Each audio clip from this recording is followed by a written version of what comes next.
Olá, Tutameia está ao vivo nesses tempos de pandemia. Estamos aqui nos nossos estúdios quarentênicos, a Eleonora. O Rodolfo. E do outro lado da tela está conosco, remotamente, o grande cientista Miguel Nicoleles, que você conhece. A Eleonora vai falar um pouco mais do trabalho que ele vem desenvolvendo e logo vai fazer a primeira pergunta.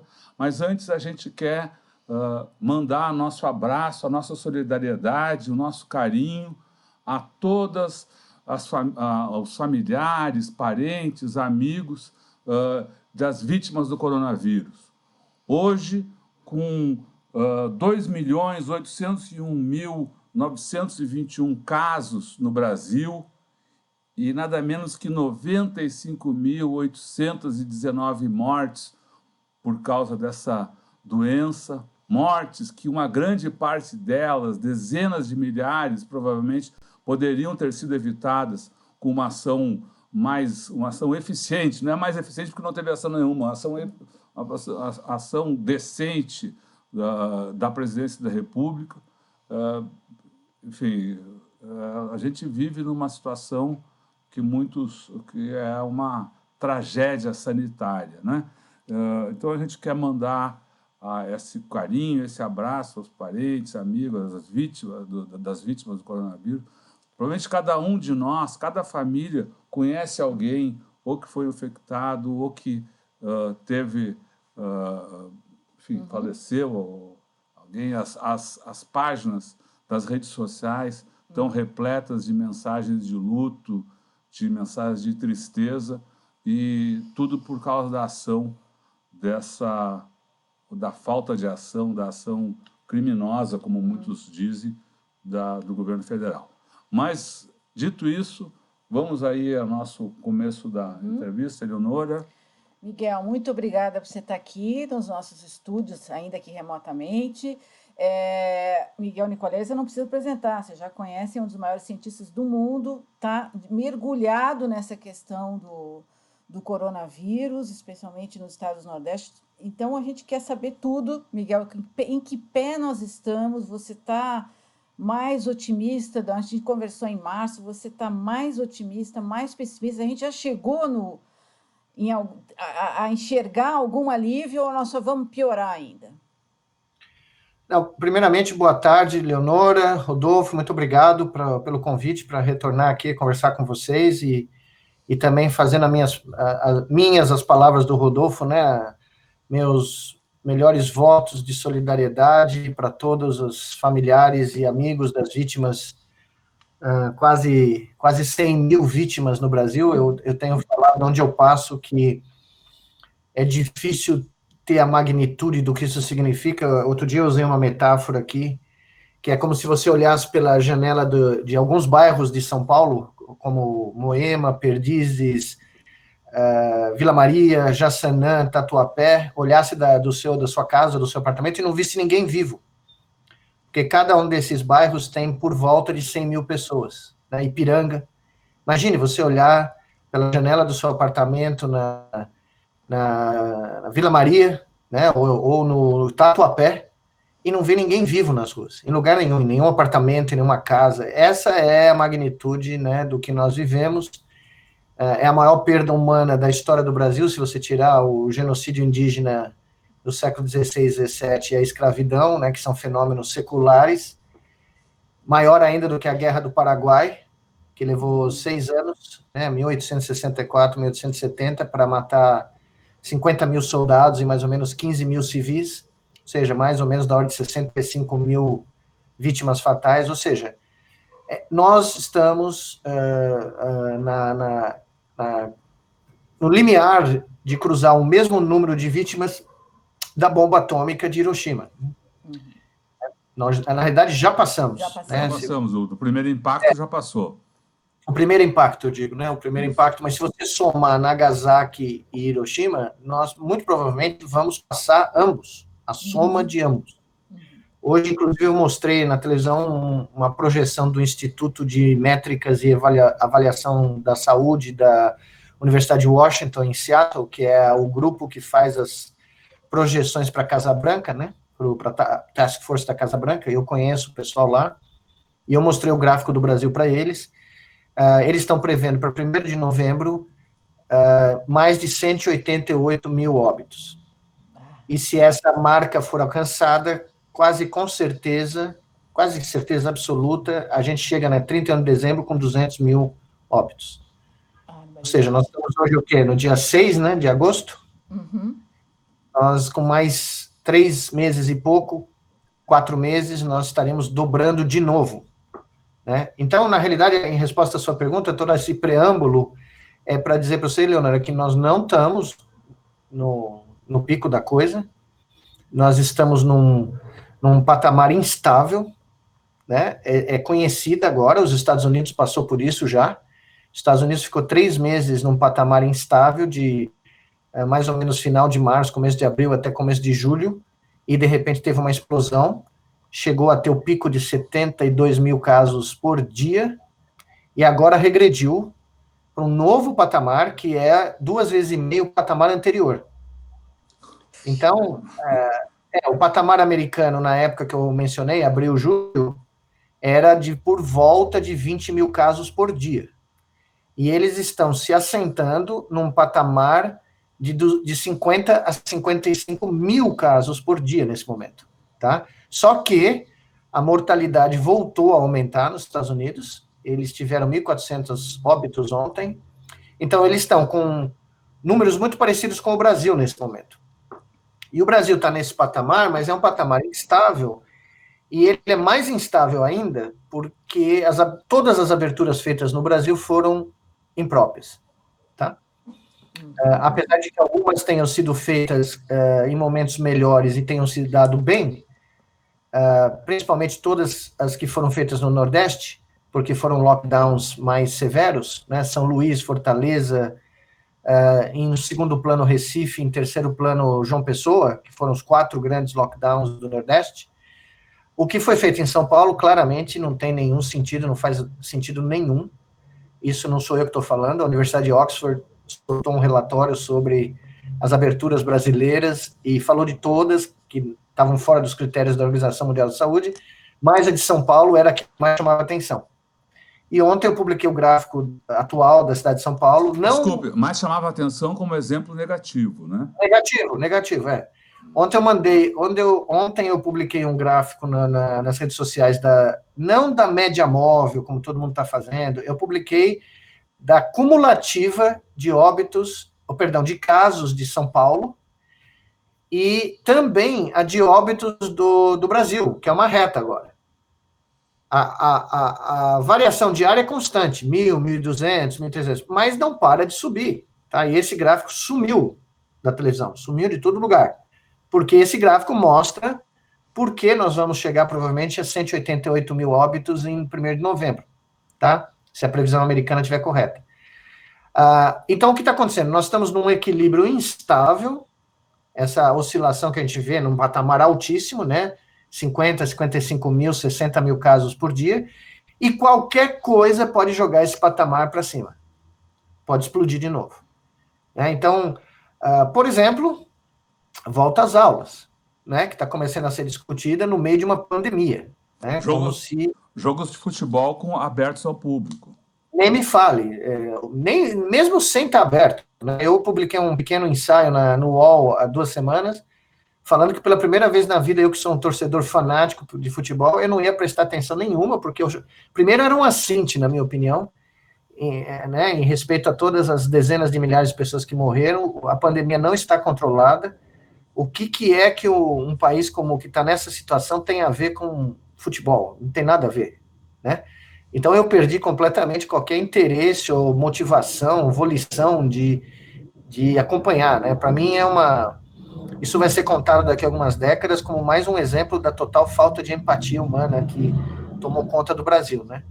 Agora, a minha maior preocupação nesse momento é que esse equilíbrio instável, com o retardo que ocorreu nas regiões centro-oeste e sul, que eu não me lembro se em março eu já tinha comentado com vocês, mas estudando o fluxo rodoviário, principalmente que sai de São Paulo para todo o Brasil, a gente viu lá em abril, então eu não comentei com vocês, foi no começo de abril, trabalhando com um colega da Universidade Federal da Paraíba, que é especialista nisso, o professor Rafael Raimundo, um jovem muito brilhante aqui, brasileiro, a gente viu que o fluxo saindo de São Paulo era muito maior para o Nordeste, na época do Carnaval e na época das férias de verão, do que para a região sul do Brasil.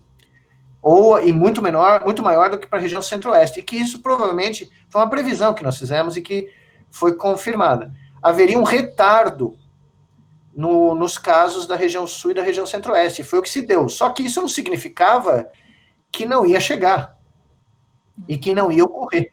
Só ia haver um retardo temporal por causa das diferenças de fluxo de carros, caminhões, ônibus, né? E, de repente, a região sul, vocês estão acompanhando, eu imagino, claramente, né? De repente, o Rio Grande do Sul começa a ter dezenas de óbitos por dia. Florianópolis, né? Algumas semanas atrás, 90% de ocupação de leitos. Interior de Santa Catarina, a gente publica no nosso site, só um parênteses, toda segunda-feira, as 5 piores cidades de cada estado em termos de focos recentes, né? E por muitas semanas agora, a região sul, as capitais dos estados têm ocupado esse top 5, tá? Porque, diferente da região nordeste, onde as capitais tiveram seus grandes números, né? Ainda tem várias capitais com altos números, e houve uma interiorização, e agora é o interior que está dominando o número de casos. Esse é o maior fenômeno da pandemia no Brasil nesse momento, na minha opinião. É a grande interiorização que já ocorreu. A gente tentou alertar isso em abril, mas pouca gente deu ouvidos. E agora, isso está começando a acontecer na região sul. As capitais estão subindo, depois isso vai interiorizar dramaticamente, e aí tem o que a gente descobriu, isso foi uma descoberta nossa, que nós vamos relatar, inclusive, num paper científico agora. Nunca pensei que, como neurocientista, eu comecei minha carreira fazendo análises epidemiológicas na Faculdade de Medicina aqui da USP, quando eu era aluno, né? Mas abandonei para ser neurocientista, e 35 anos depois, eu estou fazendo a mesma coisa que eu fazia quando eu era aluno da Faculdade de Medicina, né? Coisa incrível.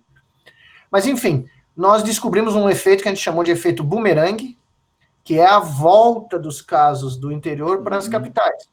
E no caso de São Paulo, por exemplo, para as cidades de médio porte, que têm recursos hospitalares razoáveis, como Campinas, Ribeirão Preto, São José do Rio Preto, né? Então, em São Paulo tem múltiplos bumerangues. E agora, a região nordeste, o bumerangue a gente já está vendo para todas as capitais, nós já documentamos isso claramente, e tem bumerangues regionais. Nós estamos vendo agora bumerangues do sertão voltando para o agreste, tá? E do agreste voltando para a zona da mata.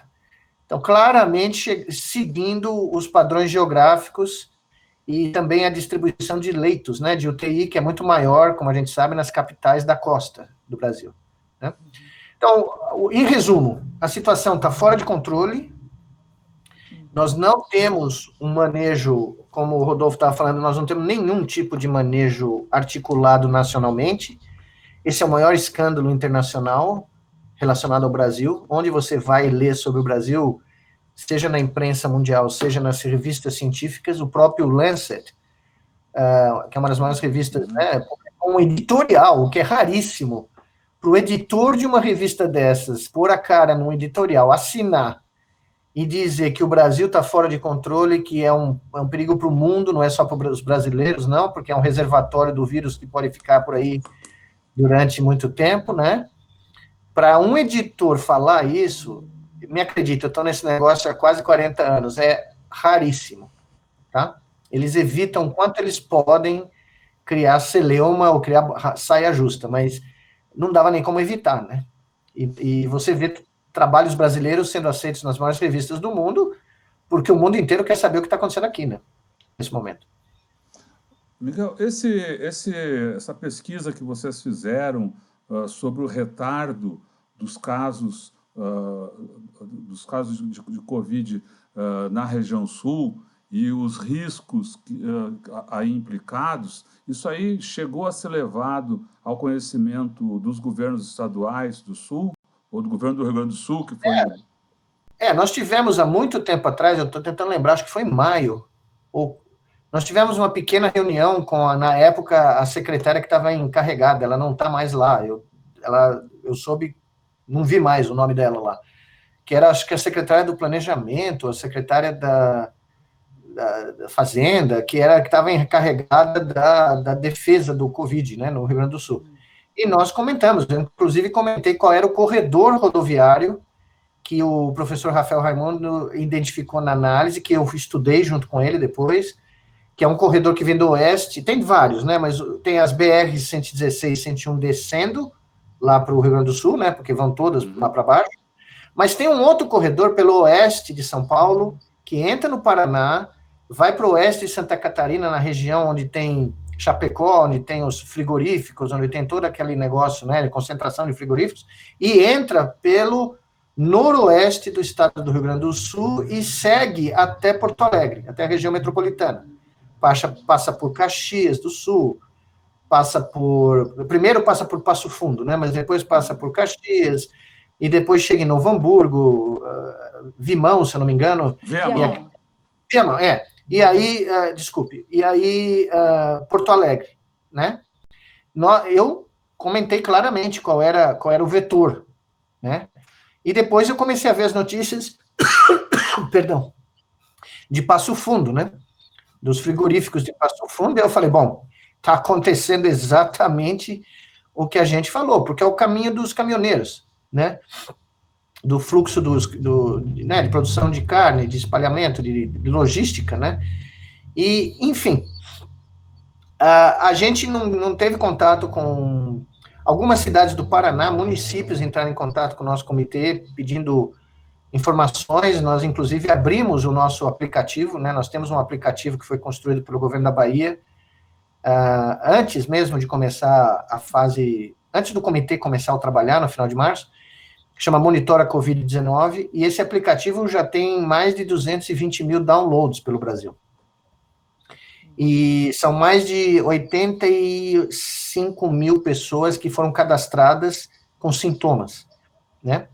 Ou que se cadastraram e fizeram um relato das suas comorbidades. Eu não deveria dizer com sintomas, com sintomas tem 62 mil. E ele foi aberto para o Brasil inteiro, então nós temos dados, inclusive, do Rio Grande do Sul. E Santa Catarina, Paraná, São Paulo, dados da cidade de São Paulo, bastante, aliás. E então nós começamos a ajudar essas prefeituras que entraram em contato, né, oferecendo relatórios, oferecendo informação. E, na época, nós oferecemos o nosso aplicativo para o Rio Grande do Sul, mas o governo do Rio Grande do Sul não se interessou. E eu descobri outro dia que eles estão querendo criar um aplicativo lá no Rio Grande do Sul, e o nosso estava pronto. E era de graça, não tinha nenhum tipo de custo, né? Mas, né, como o bairrismo no Brasil é muito grande, né, eu senti que se não fosse uma solução feita lá, não ia rolar. Então, nós ficamos quietos. Mas, enfim, o drama nosso, eu conversei outro dia, eu estou tentando lembrar com quem foi. Existem 5 grandes dramas no Brasil, foi com a BBC, 5 grandes dramas. O primeiro é a falta de um controle nacional, certo? Você não tem uma centralização nacional, então você não tem uma mensagem clara, transparente, objetiva, correta, né? Que diga o que tinha que ter sido feito. Segundo, o Brasil nunca fez um lockdown nacional da maneira como os europeus fizeram, né? E o exemplo que eu uso é o seguinte, veja, mesmo os italianos que entraram atrasados nessa coisa, quando eles fecharam Bérgamo, quando fecharam a Lombardia como um todo, Milão, Bérgamo, né? Eles fecharam. E depois de 8 semanas, 10 semanas disso, eles conseguiram reabrir. E mal e mal, existe a chance de uma segunda onda, mas eles estão segurando a onda lá. Madrid, Paris, a própria Alemanha, né? O Brasil nunca fez isso, então esse é o segundo grande drama. O isolamento social brasileiro nunca foi coordenado. Cada estado fez de um jeito, e aí no tapa foi se abrindo, né? Que é o terceiro ponto. O isolamento social não poderia ter sido feito sem uma testagem maciça, feita corretamente, inquéritos soroepidemiológicos de grande porte, né, por todo o país, para se saber o grau de infecção, e não se pode fazer um só. Você tem que fazer longitudinalmente no tempo, tá? Você tem que saber como a coisa está evoluindo. Esse é vital. Além disso, o isolamento social não pode ser feito sem o que eu chamo de trancamento rodoviário, que é você ter barreiras sanitárias e você fazer o tráfego essencial, claro, o caminhão tem que passar, mas você tem que interromper ônibus intermunicipais, você tem que interromper transporte de carros particulares, ou pelo menos fazer um rodízio efetivo, porque no Brasil é um país rodoviário, é por aí que o vírus viaja, não há a menor dúvida. Tá? Isso aí é parte do que nós descobrimos e estamos relatando agora, né, nos nossos estudos. Aí vem o quarto, que são as grandes mazelas, as duas grandes mazelas que são silenciosas. Eu não vou nem falar dos 100 mil óbitos, não vou falar nem da... Né, evidente que sem uma política centralizada, sem um comitê nacional de... um Estado maior de combate ao coronavírus, né, que seria o que todo país fez, e nós não temos.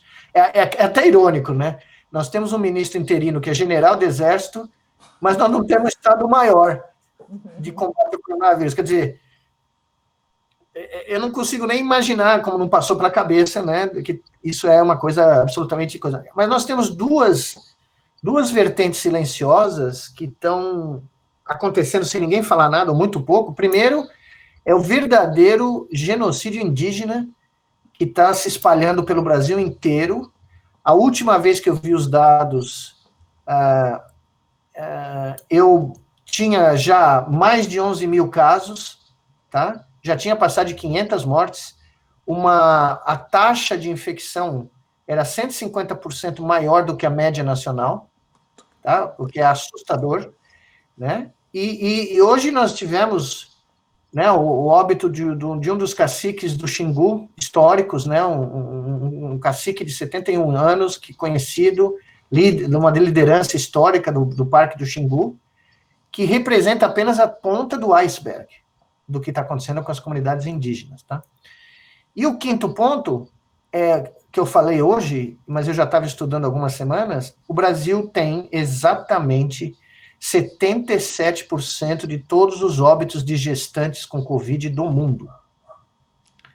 São 125 mortes, uma taxa de letalidade de 12,7%, que é a maior do mundo disparado, e é várias vezes maior do que a taxa de letalidade brasileira, para a população em geral. Tá? E isso está passando silenciosamente. Tá? Hoje eu falei de manhã e causou um choque, porque, né, o trabalho foi publicado dia 28 de julho, tem pesquisadores brasileiros aqui de São Paulo, junto com pesquisadores de outros países, né? E é chocante. É chocante. Em números arredondados, a cada 10 mortes de gestantes ou de mães amamentando nos primeiros 42 dias depois do parto, a cada 10 mortes dessas no mundo, 8 são no Brasil. Isso. 8 são brasileiros. Porque inclui o puerpério também, tá? Exatamente, isso. Não inclui só a gestação propriamente dita, né? Então, veja, nós não temos comando, nós não temos mensagem e nós não temos horizonte. Não temos horizonte. Não temos horizonte. Bom, veja, qual foi a última vez que nós tivemos um pronunciamento do Ministério da Saúde sobre o que esperar? Então, nós estamos voando às cegas e, veja, aqui em São Paulo está se abrindo bares e restaurantes até as 10 da noite agora, né? Está tendo jogo de futebol sem torcida, mas está tendo. Aí o prefeito protesta, sai do comitê porque ele quer abrir os bares, então os caras vão lá e mudam os critérios para o cara voltar para o comitê. Eu nunca vi nada igual, tá? Miguel, o impacto, agora está sendo muito discutida a questão da volta às aulas. Qual seria o impacto disso? Como é que você vê essa possibilidade aí no tempo? É um desastre completo? Bom, existem várias simulações já, a Fiocruz soltou uma nota técnica mostrando que só no Rio de Janeiro o impacto seria em milhares de óbitos, tá? O número acho que é 3 mil ou 4 mil óbitos. Outras simulações foram feitas por pesquisadores brasileiros, mostrando um impacto da ordem de 17 mil óbitos, né, no Brasil como um todo. Tudo que eu estou lendo, mundo afora, Israel abriu as escolas, teve que fechar tudo de volta, né, porque começou a ter... um dos primeiros picos importantes na Coreia do Sul, que foi um dos países que melhor manejou o coronavírus, foi num ônibus escolar, fazer uma excursão para a praia, eu acho. Tinha um número de crianças pequeno, mas foi suficiente para espalhar, porque, veja, eu não tenho os números de cabeça, mas o El País publicou um artigo muito interessante, mostrando assim, veio da Espanha mesmo, um artigo, de pesquisadores espanhóis, uma classe, a Espanha é bem diferente, né, mas uma classe de 20 crianças, a classe típica. Aí eles calcularam quantos contatos essas crianças fazem no primeiro dia de aula. Vamos lá, 300. No segundo dia de aula, 8.000. No terceiro dia é exponencial, tá? E aí eles calcularam, né, mesmo que as crianças, elas mesmas não ficassem doentes, mas fossem portadoras, assintomáticas, qual era o impacto disso, tá? E até nos Estados Unidos, eu não sei se vocês viram hoje, estava na capa do New York Times, Chicago, que é o terceiro maior distrito, né, do escolar do país, e lá nos Estados Unidos isso é religião, entendeu? Criança ir para a escola é um negócio assim, eles te prendem, se seu filho não aparecer na escola durante 3 dias, aparece a polícia na sua casa, né, a sua busca. Né? Um dia eu me lembro que tirei umas férias no meio do período escolar, fui para a praia com meus 3 filhos, quando eu cheguei tinha uma nota da polícia né, na minha caixa postal lá. Mas enfim, Chicago decidiu fazer tudo online. E agora colocou uma pressão tremenda no distrito maior de todos, que é de Nova York. E eu não sei não, estou achando que eles vão voltar atrás e eles vão cancelar as aulas de 2020. E para mim, nesse instante no Brasil, eu não vejo como a gente nem discutir, entendeu? Porque as escolas públicas brasileiras, você acha que vai ter condição de higienização de mãos das crianças, dos professores, dos funcionários? Né? As escolas vão ser higienizadas constantemente? Não. Você vai ter ventilação suficiente nas salas de aula? Não. Teve uma época aqui em São Paulo que aulas, né, no governo Alckmin eram em container, né? Então, né? Agora, discutir isso nesse momento, para mim, é completamente insano. Eu não vejo nenhuma base científica que permita isso que ocorra, né? Só que no Brasil tem muita coisa insana acontecendo, né? E veja, São Paulo é o maior aeroporto internacional, é da onde entraram o maior número de pessoas do exterior com o vírus, sem dúvida nenhuma. São Paulo é a cidade super spreader do hemisfério sul, tá? Não é só do Brasil, não. E nós nunca fizemos nada coerente com o que se sabe de manejo, né? Porque aqui o critério único que foi usado para decidir o que abre e o que não abre é ocupação de leitos de UTI. E ocupação de leitos de UTI é muito importante, é evidente, mas não pode ser o único critério. As UTIs podem estar com um número muito reduzido de ocupação, 60%, que é um absurdo já, mas é reduzido no contexto atual, mas os índices epidemiológicos podem ser altíssimos. Né? As pessoas podem estar morrendo em casa, as pessoas podem não estar conseguindo nem chegar. Isso está acontecendo em vários lugares do Brasil. As pessoas não conseguem nem chegar no hospital. E nenhuma pandemia se quebra no hospital. Esse é o outro ponto. O Brasil tem 45 mil médicos da família, tem um sistema único de saúde capilarizado pelo país, e a grande ausente... Outro dia o ministro Chioro usou essa frase que eu estou usando, o ex-ministro Chioro, a grande ausente, mas nós já falávamos isso desde março, né, no comitê, a grande ausente do combate ao coronavírus no Brasil é a saúde familiar. Nós propusemos a criação de brigadas emergenciais, o Piauí adotou, o Piauí foi lá e criou, e conseguiu se manter com os melhores índices do Nordeste por vários meses, até agora. Tem o menor número de óbitos do Nordeste. O Piauí, que é um dos estados mais depauperados do ponto de vista financeiro, né, com a crise. E conseguiu. Criou barreiras sanitárias, fez isolamento social, foi atrás dos casos nas casas das pessoas. São Paulo, que tinha tudo para fazer isso, não fez. Então, a pandemia não se combate no hospital, queria que se combate onde? Veja, na rua? Você trata as pessoas graves nas UTIs e nos hospitais, mas você não quebra a transmissão do vírus construindo leitos hospitalares. Você quebra a transmissão do vírus indo na casa das pessoas identificando quem está infectado com testagem, com exame clínico, e isolando essas pessoas e impedindo que elas infectem outras, tá? É assim que você faz. E isso, eu tenho muito orgulho de dizer, uma das primeiras pessoas a descobrir isso foi Oswaldo Cruz, em 1904, no Rio de Janeiro, com as epidemias de febre amarela e depois de varíola, tá? Ele descobriu que essa era... Ele isolava bairros com corda, com, né, pessoas da prefeitura, e entrava no bairro e começava a tratar, isolar as pessoas, mas impedia a comunicação dos bairros. E com isso ele conseguiu vencer epidemias no Rio de Janeiro gigantescas, né? E isso é conhecido, isso não vamos dizer que é um segredo escondido em algum paper obscuro, não, isso aí é absolutamente carne de vaca, como eu dizia na minha época, aqui na faculdade de medicina.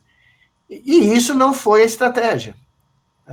A sensação que dá é que em alguns lugares se apostou nessa quimera de imunologia aí, que não existe, que é a imunização de rebanho, tá?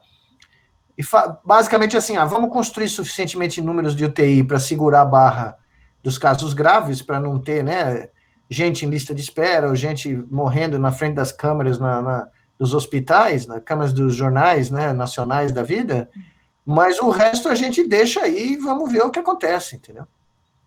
Porque aí você não viu nenhuma ação primária sendo tomada. Pra você ver, só na cidade de João Pessoa, o prefeito de João Pessoa, depois que a gente conversou com ele quase 2 semanas, criou 40 brigadas.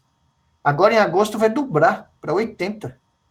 Então, compare os números de João Pessoa agora com os números da cidade de São Paulo. É patente, é só olhar. Tá? E João Pessoa teve um baita de um período dramático em maio. Tá? Tanto é que, final de abril, acho, começo de maio, fez um lockdown da região metropolitana, não foi só da capital. Tá? Só que aí o prefeito e o governador perceberam que não adiantava só aumentar o número de leitos. Então, isso é muito, muito triste, porque, na minha opinião, é um caso de inépcia histórico. Isso aqui vai ser um case histórico. O mundo vai contar o caso do Brasil daqui a algumas décadas, entendeu?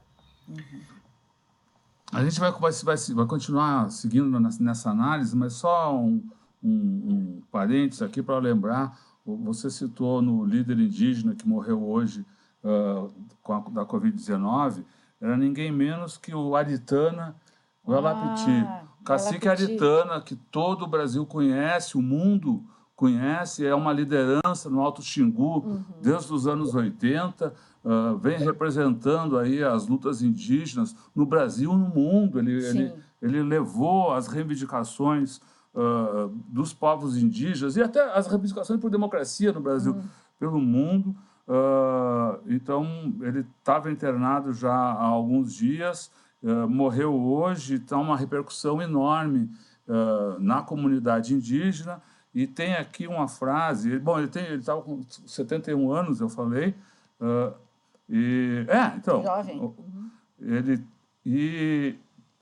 Tô falando, essa repercussão enorme, tem uma frase muito bacana aqui, que também revela o tanto da cultura indígena, uma frase do neto do cacique Raoni, né, o Patscon Metuktiri.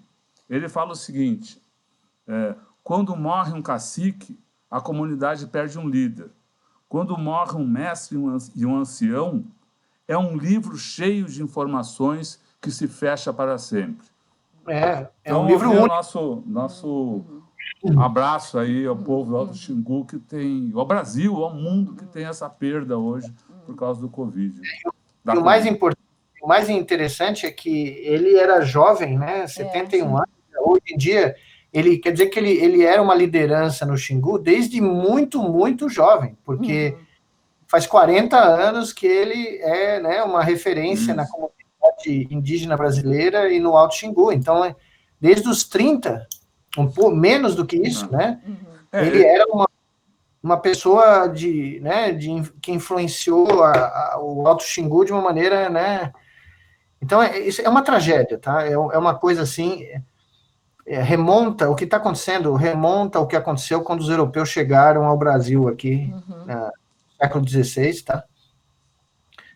E as doenças que eles trouxeram eram viroses, ironicamente, né? E essas viroses dizimaram 1 milhão de índios, ou quase, no Brasil, ao longo de várias décadas, né? Miguel, você falou no início em São Paulo, quer dizer, teve um momento que a gente achou que São Paulo ia adotar medidas mais corretas, digamos, ainda que insuficientes, mas corretas, se cogitou lockdown, e de repente, em 2 semanas de uma cogitação de lockdown, veio a abertura e a abertura cada vez mais acelerada. O que acontece? Os governadores não estão sendo orientados pelos cientistas? É a pressão do empresariado? Qual é a sua avaliação? Por que essas medidas tão inépcias estão acontecendo, né, no Brasil?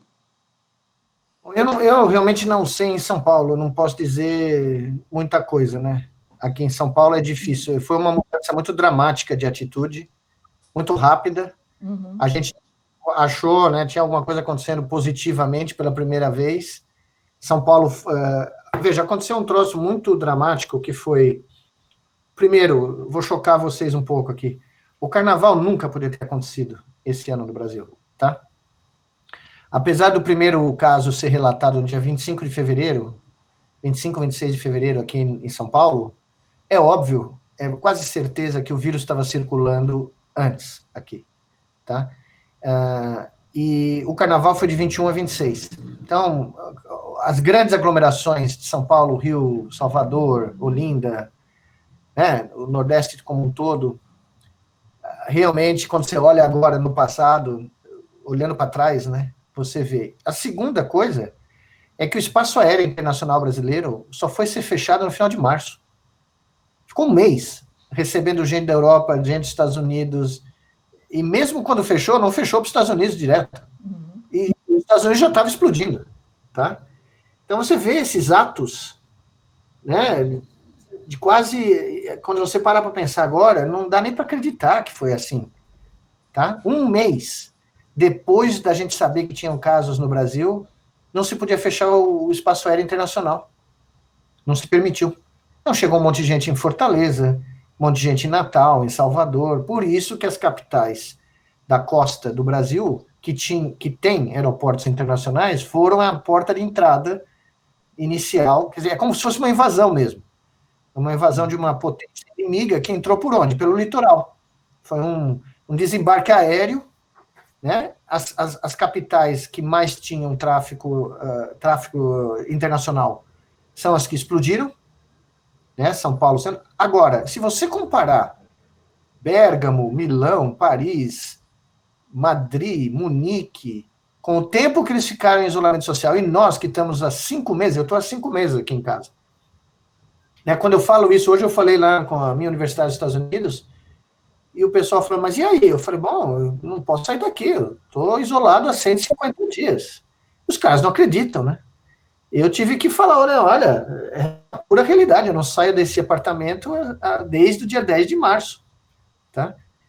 E é um choque para eles, porque Nova York passou por um pico horroroso, mas ainda tem, mas eles ficaram, né, um período mais bravo lá, 8 semanas. E nós estamos aqui há 5 meses. Se isso não é demonstração de uma completa falta de manejo, eu não sei o que é, né? Aí, você falou, né, o que está acontecendo? Para mim é a pressão econômica. E tem um outro fator que ninguém fala, que a minha opinião é muito clara, e ela não é muito popular, mas eu não tenho muito receio de falar, é a realização das eleições em novembro. Não podia ter. Nós vamos incorrer no mesmo erro do carnaval. E não é só porque é da aglomeração em novembro. É porque no interior do Brasil, nas cidades, os prefeitos só estão pensando nisso. A maioria dos prefeitos só está pensando nisso. E também os governadores estão totalmente voltados para isso. Então, se você tirasse adiasse por um ano, que não vai fazer diferença nenhuma, você prorrogar por um ano, como o ano letivo, tá? Não vai fazer diferença nenhuma perder o ano de 2020, esquece, as crianças vão se recuperar, não tem problema.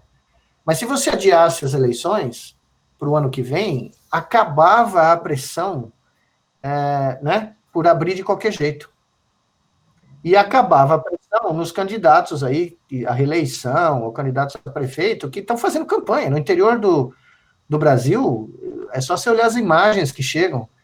Interior de São Paulo, interior do Nordeste, os caras distribuindo santinho, fazendo, né, reunião. Isso é um absurdo, tá?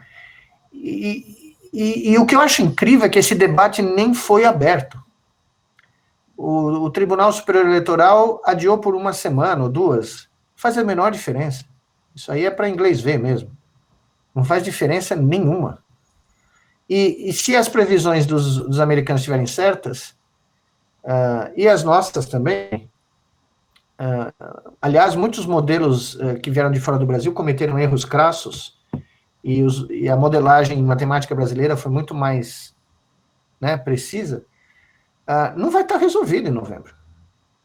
Não vai estar resolvido. E mesmo políticos muito responsáveis da oposição parecem estar também envolvidos nesse turbilhão das eleições aí, né? Deixando de lado. Hoje a gente conversou, ontem conversamos com o advogado Cacai, que fez deu uma chamada nas oposições, né? Dizendo que precisava todo mundo se unir contra o coronavírus, contra essa política criminosa que o governo vem fazendo. É isso que seria o principal para alguém que se diz de oposição fazer no Brasil.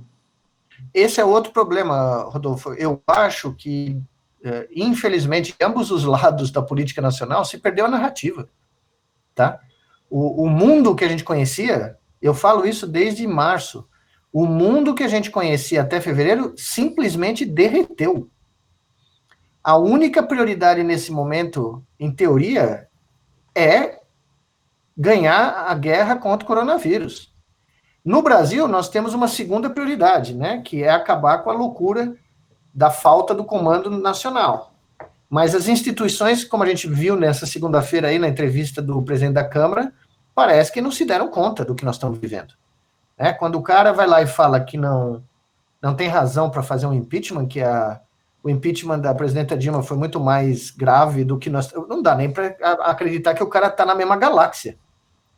Aliás, eu vou contar isso para vocês também em primeira mão. No começo da crise, eu escrevi uma carta para o Rodrigo Maia. Uma carta explicando para ele o que a modelagem matemática previa para o Brasil, e está muito próximo do que eu escrevi lá. Claro que os modelos iniciais, né, não podiam imaginar o que ia acontecer no país, mas tinha uma ideia, centenas de milhares de mortos. Nunca obtive resposta. A carta foi entregue em mãos para ele, tá?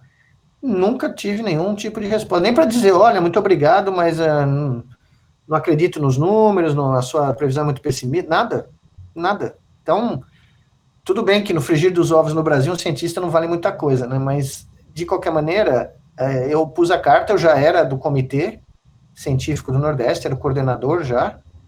Então, em qualquer lugar do mundo, o presidente da Câmara leria a carta e daria uma resposta, né? Até nos Estados Unidos isso aconteceu. Centenas de cientistas escreveram para o Congresso e a Nancy Pelosi deu uma resposta clara, objetiva, né, aceitando a opinião dos cientistas, né? Mas aqui no Brasil, eu acho que a classe política se perdeu e ficou andando em círculos nas mesmas agendas de antes da pandemia, né? E eu não vejo narrativa, não sei a opinião de vocês, mas eu leio tudo, olho para tudo, escuto tudo, e eu não vejo nenhuma proposta de nenhum lado clara de como tirar a gente da crise, que é a única proposta que interessa para os 210 milhões de brasileiros nesse momento. Como é que nós saímos dessa crise sanitária, né? Tem uma crise institucional, né, que infelizmente parece que as instituições não estão dispostas a ouvir, é como se elas olhassem para o outro lado e não quisessem dar ouvidos ao que está acontecendo, né? O mundo inteiro já percebeu o que está acontecendo no Brasil, né? O mundo inteiro já nomeou o inominável presidente da República como inimigo público número 1 da pandemia no mundo. No mundo, não é na América do Sul, não é no Bexiga, é no planeta, tá? New York Times, Washington Post, Le Monde, Guardian, vocês dão o nome do jornal, eles já puseram o cara no top da lista. E aqui é como se nada tivesse acontecendo. E isso vai ter um ônus eu acho que o ônus político dessa crise sanitária é tremenda, porque cadê o estadista nacional? Eu tô esperando uma proposta coerente para o momento que nós estamos vivendo, entendeu? E é meio decepcionante, isso é bem decepcionante. Porque o que nós precisamos agora? Nós precisamos de um movimento que chegue e imponha um controle central, um Estado-Maior central, uma política nacional, né? Nós temos milhões de testes armazenados que não estão sendo usados. Por que não? Cadê os insumos? Nós estamos tendo falta de medicamento em UTI. Nós estamos tendo falta de medicamento básico para entubar uma pessoa, para manter uma pessoa sedada, tá? Nós não estamos indo de encontro ao vírus.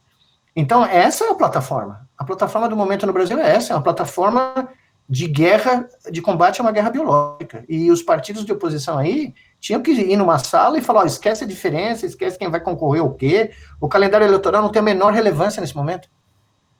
Senão nós vamos ter uma tragédia. Veja, se nós chegarmos a 200 mil mortos no final do ano, onde vai parar isso?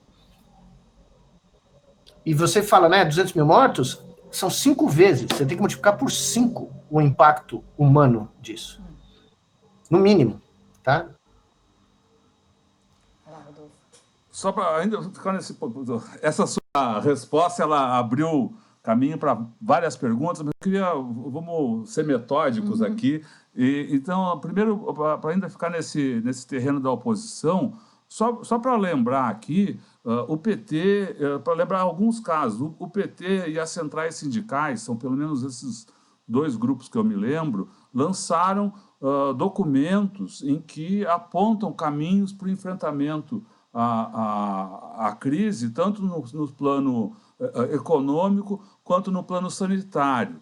Apesar disso, porém, a prática dos políticos parece desconhecer os próprios documentos. Essa que parece haver essa contradição aí de vida, né? Eles dizem, o mais importante é isso, mas na prática estão discutindo outras coisas que não isso. Diga, Leonardo. Não, eu ia dizer que a gente falou aqui com um médico do HC, o Bira, que teve o Covid, e ele estava achando, a gente pediu uma avaliação dele, e ele estava achando que mesmo os governadores do Nordeste, que pareciam estar no início tendo uma posição mais efetiva no combate ao coronavírus, com a instituição do comitê e tal, no fim também acabaram se perdendo e cedendo como você disse, essa, não gosto da palavra narrativa, mas parece que o Bolsonaro ganhou essa briga também na oposição, é isso? Bom, eu posso dizer da minha experiência pessoal, né? Eu não posso generalizar, porque, por exemplo, eu mantenho contatos com alguns dos governadores continuamente. O governador do Piauí, por exemplo, está sendo um grande parceiro, né? Tudo que nós sugerimos foi implementado. O governador da Paraíba, no lockdown da região metropolitana de João Pessoa, que foi uma coisa difícil, porque todos os prefeitos tinham que concordar, e isso requereu um ato de muita coragem política ali. Eu vi isso acontecer, eu testemunhei o processo, mas eu também acho que dá para fazer mais. E o comitê, como ele é independente, ele é totalmente independente. Se é uma coisa que nós conquistamos e não abrimos mão, é a nossa independência. Tanto que, se vocês lerem o nosso boletim 9, que saiu um mês atrás, nós estamos finalizando o 10 agora, e é extremamente contundente.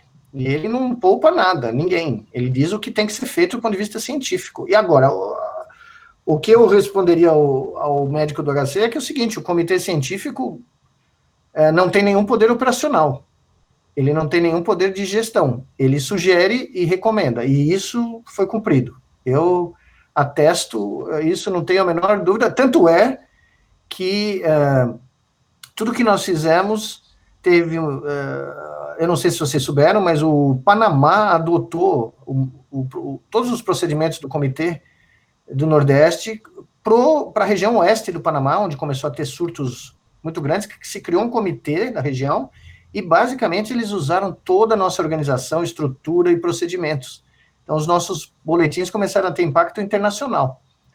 E quando nós fizemos a proposta das brigadas emergenciais de saúde, que são esses grupos de médicos da família, agentes sociais, né, agentes da saúde, perdão, para irem de encontro, para irem no ataque, sair da defesa e ir para o ataque, veja, o Maranhão implementou, Piauí implementou, a Paraíba implementou, começaram a surgir brigadas espontâneas no sul da Bahia, que é uma região crítica nesse momento.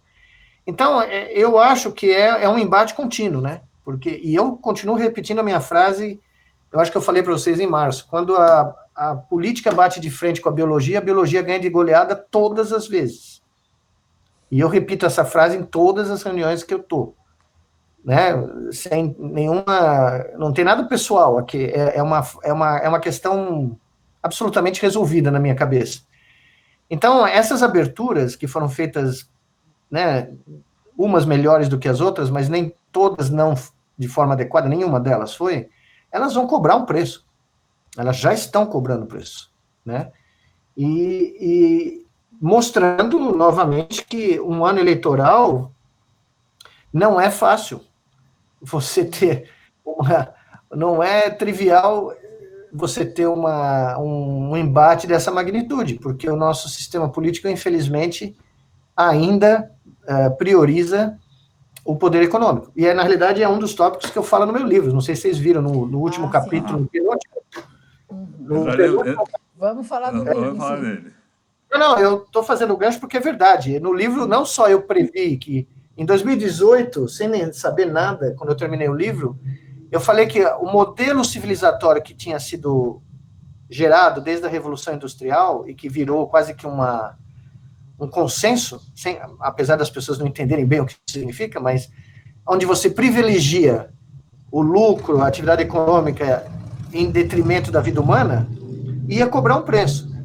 E eu identifiquei no livro 3 potenciais catástrofes, hecatombes mundiais, que em questão de semanas reduziriam o modelo civilizatório a nada. A primeira, que é um livro, inclusive, de ficção científica que eu estou escrevendo, tem a ver com a grande possibilidade de nós termos uma tempestade solar que gere uma tempestade geomagnética aqui na Terra e torre todos os nossos gizmos aqui. Tudo. Nós estamos na janela, aconteceu pela última vez há 200 anos, né, chamou o Carrington Event, só que na época a sociedade era toda a vapor, não era eletrônica, né? Então só os telégrafos lá na Inglaterra queimaram, mas ninguém teve muito efeito. Agora, se isso acontece hoje, tudo que é eletrônico vai para o fim. Então, esse foi o primeiro cenário que eu pus no livro. Mas o segundo cenário era uma pandemia. Eu não sabia de nada de coronavírus, nada, mas eu falei, olha, com a invasão dos ecossistemas, com a destruição dos ecossistemas e a liberação de vírus que são hospedados em pequenos mamíferos que moram nessas florestas da África, da Ásia, da América do Sul, a devastação dessas florestas, o primeiro efeito é criar um vírus que pode pular para o ser humano e bau, né? E com o transporte aéreo do jeito que é hoje, se transformar numa pandemia em questão de dias, né? E, curiosamente, né, aqui estamos nós vivendo esse cenário. E eu explico no livro que a razão disso tudo, por incrível que pareça, pode ser reduzida na forma do que o cérebro humano funciona, porque o cérebro humano gera abstrações mentais, como sistemas econômicos, deuses, visões políticas, ideologias, que se transformam em algo muito maior do que a vida humana. Essa é a história da civilização humana. E esse é o preço que nós estamos pagando, né? Os egípcios pagaram um preço, os romanos pagaram outro, e nós, com a nossa mania de achar que coisas como superávit, inflação, juros, são mais importantes do que a vida da humanidade, né, a sobrevivência da humanidade, está dando no que deu. Né? Então tem tudo a ver com a neurociência, por que pareça. Então, vamos falar aqui, vamos mostrar o livro, está aqui, ó. Sim. O verdadeiro criador de tudo. Saiu do forno agora, né, Miguel? E queria que você falasse, então, do verdadeiro criador de tudo. Ele já dá a própria capa, o título, tem um subtítulo Sim. que já dá pistas sobre esse criador e diz: como o cérebro humano esculpiu o universo como nós o conhecemos. eu considero o meu legado, né, científico. São 38 anos de carreira para poder escrever esse livro, que é parte de uma trilogia. O primeiro foi o Muito Além do Nosso Eu, que foi publicado em 2011. Depois teve o Made in Macaíba, que é a história do Instituto Internacional de Ciência, Neurociência lá do Rio Grande do Norte. Mas esse aqui é onde eu tento mostrar que eu tento usar, né, a teoria chamada teoria do cérebro relativístico, que eu trabalho há 6 anos nela, como ela, ao tentar explicar como a mente humana funciona, nos ajuda a explicar como o universo, que nós chamamos do universo humano, foi construído. Porque as pessoas normalmente não param para pensar que tudo que nós usamos para construir o universo, matemática, literatura, arte, pintura, ciência, tudo vem da mente humana. Quer dizer, se a biologia do nosso cérebro fosse diferente, a descrição do universo que nós temos seria completamente diferente. Essa é a minha tese central, né? E então eu vou desde a descrição bem acessível, não tem nada, não tem nenhuma fórmula, não tem nada. Tem uma fórmula no livro, mas é super fácil de entender. Desde uma teoria da mente humana para recontar a história da humanidade desde as pinturas rupestres de 40 mil anos atrás. Por que, aparentemente, esse foi o caminho que a civilização humana percorreu? E por que nós chegamos nessa encruzilhada? Para mim, nós estamos numa encruzilhada. O evento que nós estamos vivendo da pandemia não é um evento, até prova em contrário, capaz de levar à extinção da nossa espécie. Mas se acontecer algo mais em cima dele, né, uma pequena tempestade solar aí, a chance da espécie ser extinta passa a ser real, né? E eu tentei explicar do ponto de vista neurocientífico por quê? Porque a nossa crença nos deuses, porque a mitologia é tão importante para a espécie humana, porque a arte é uma manifestação tão patente, né, do Homo sapiens, né? E porque o sapiens não é tão sapiens. Tá certo. Nós somos prisioneiros, nós somos cativos prisioneiros do tipo de mente que o nosso cérebro construiu. Infelizmente, nós temos grandes fragilidades neurais capazes de, inclusive vocês da comunicação, vocês vão gostar, de jornalismo, vão gostar, que eu tenho um capítulo só do Marshall McLuhan, explicando como a teoria do Marshall McLuhan agora tem ressonância com a minha teoria neurocientífica. Ele falou muita coisa certa, ele falou algumas coisas que não batem, mas ele falou muitas coisas que agora, com esse refinamento neurofisiológico, né, a ideia de que você pode sincronizar bilhões de mentes hoje nas redes sociais, o porquê isso acontece, eu explico no livro. Porque os fake news, desde sempre, fazem parte da sociedade humana, né? Inclusive, eu falo qual é a primeira fake news. A primeira fake news jamais criada foi quando um faraó não muito popular no Egito entrou na sala do sacerdote do Egito e falou: olha, eu preciso de algo para que os caras construam minha pirâmide, minha tumba, e os caras não gostam muito de mim. Eles falaram: tem uma solução. O sacerdote virou. E o faraó: qual? Bom, nós vamos dizer que você é a encarnação de Ra, o Deus Sol. Nós vamos transformar você no Sol. Então, vou cobrir você de ouro, você vai sair de cima do seu palácio, lá no público, numa praça, né, de Memphis, coberto de ouro, ao meio-dia, o sol batendo em você, e eu vou anunciar, se você me der tudo o que eu quero, eu vou anunciar que você é a encarnação do Deus Sol. E fez. E a história do Egito mudou de lá para frente. Né? Tanto é que 100 mil pessoas estavam dispostas a trabalhar para construir uma tumba, que as pirâmides nada mais são do que isso, né? Então, os fake news vêm de muito tempo. Põe uns 3 mil anos antes de Cristo aí, 4 mil anos antes de Cristo, a coisa já começou lá. Só que os meios, como o Marshall McLuhan falou, o meio é a mensagem. Né? Você tem um meio como a internet, você cria... As fake news adquirem uma dimensão inacreditável. Né? Você destrói uma vida em segundos. Né? E você nunca recupera. Pior que destrói uma vida não só no sentido figurado, não só do ponto de vista aí da reputação das pessoas, mas há já exemplos no mundo, né, de fake news que provocaram a morte de pessoas.